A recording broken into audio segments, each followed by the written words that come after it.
안녕하십니까. JBCN 뉴스입니다. 지난 1일부터 이어져 왔던 제149회 안성시의회 제1차 정례회가 막바지로 접어들고 있는데요. 어제 오전 제4차 본회의에서는 지난 13일 제2차 본회의에서 있었던 시정에 관한 질문의 건에 대해 황은성 안성시장의 답변을 들을 수 있었습니다. 김윤희 기자가 정리했습니다. 어제 오전 10시 안성시의회 제4차 본회의. 이 자리에서는 시정에 관한 의원들의 질문에 황은성 안성시장의 답변이 있었습니다.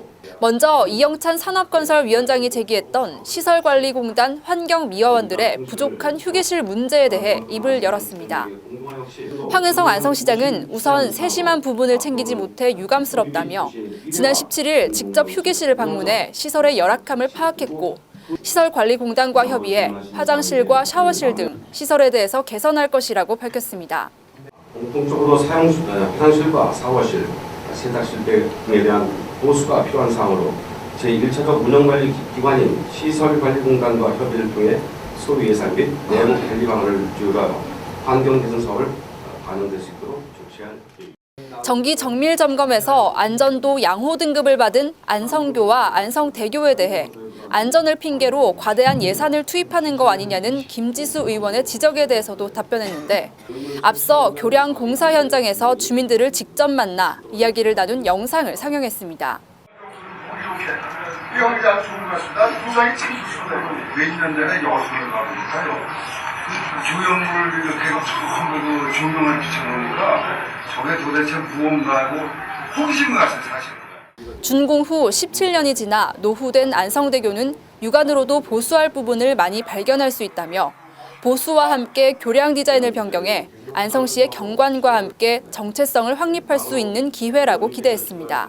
아직 이렇다 할 개성이 없는 안성이라는 공간에 디자인이라는 옷을 입혀 우리 시만의 정체성, 우리 시만의 이미지를 형성시켜 나가 타 시군과 차별화되는 도시의 경쟁력을 확보하는 데 노력해 나가야 한다고 생각합니다. 그 첫걸음이 안성천 교량정비 사업이라고 생각합니다. 이영찬 산업건설위원장의 질문 중 안성시의 1,140여 명의 청각 언어장애인 차별 문제에 대해서는 김재은 행정복지국장이 대답했습니다. 대시민 홍보나 정보 송출에서 차별을 받고 있는 청각 언어장애인들을 위해 수화 통역 영상 뉴스나 점자 시정 소식지를 제공할 수 있도록 검토하겠다고 했습니다. 수화 영상 뉴스 제작 및 점자 시정 소식지 소요 예산을 파악하고 시각 장애인 및 농아인의 의견을 반영하여 홍보 담당관실과 협의를 통해 안성시 실정에 맞는 홍보를 하도록 적극 검토하겠습니다. 이기영 의원이 제안했던 수서에서 동탄, 안성, 청주, 대전을 연결하는 내륙철도 광역교통망 체계건에 대해서는 강선환 안전도시국장이 나섰습니다. 필수 교통의 인프라인 철도는 안성 20만 시민이 희망하는 사항이지만 철도를 놓는 데 있어 안성시가 주도적인 역할을 수행하기에는 한계가 있을 것이라며 지속적으로 철도 유치를 위해 노력하겠다고 밝혔습니다. 전략의 변화가 있는 상황으로 현재로서는 안성시가 주도적인 역할을 수행하기에는 한계가 있을 것으로 판단됩니다. 안성의 100년 대계를 위하여 지속적으로 철도 유치에 매진하고자 하오니 의원님들의 많은 지지를 부탁드립니다.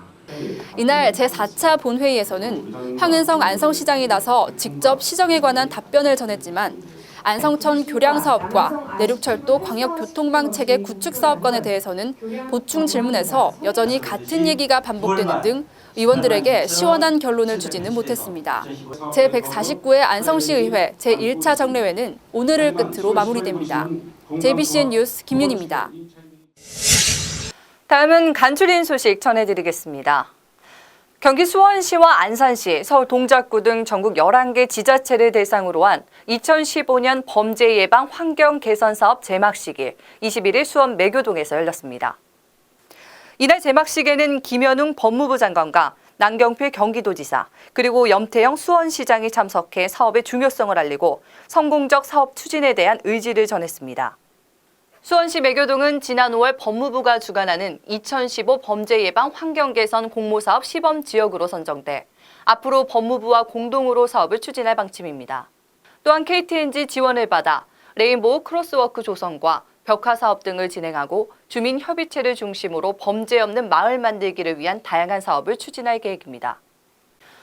경기도교육청이 부패 행위에 연루된 교육공무원 6명에 대한 징계 현황을 공개했습니다. 도교육청은 수학여행 업체에서 6만 9천 원 상당의 향응을 받은 것으로 관련해 A 교장에게 정직 3월의 중징계와 징계 부과금 처분을 내렸고, 함께 향응을 받은 B 교사에게도 감봉 3개월의 경징계 처분과 향응 수수료의 2배의 징계 부과금 처분을 내렸다고 밝혔습니다. 이 밖에 학부모에게서 42만 원 상당의 선물을 받은 교사와 식사를 제공받고 업체에 특혜를 준 교장이 각각 감봉과 징계 부과금 처분을 받았습니다. 이번 부패공직자 제재 현황 공개는 국민권익위원회의 공공기관의 부패행위자 처벌 정상화 방안 권고에 따라 부패행위의 사전 예방 목적으로 이뤄졌습니다. 네, 어제 새벽 5시 40분쯤 경기도 평택시 고잔리에 있는 한 폐기물 처리 업체에서 불이 났습니다. 1시간 만에 큰 불길은 잡았지만 3,000톤 규모의 가축 분뇨와 쓰레기 폐기물 등이 적재돼 있어 진화에 어려움을 겪고 있습니다. 이 불로 현재까지 확인된 인명피해는 없는 것으로 알려졌습니다. 소방당국은 쌓인 폐기물에서 불이 자연 발화한 것으로 보고 정확한 화재 원인을 조사하고 있습니다. 오늘은 곳곳에 요란한 소나기가 내린다고 합니다. 이번 주간은 장마 전선의 영향으로 전국적으로 많은 비가 내린다고 하는데요. 외출하실 때는 휴대하기 편한 우산 챙기는 것이 좋을 것 같습니다. 지금까지 진행의 한세화였습니다. 시청해 주셔서 고맙습니다.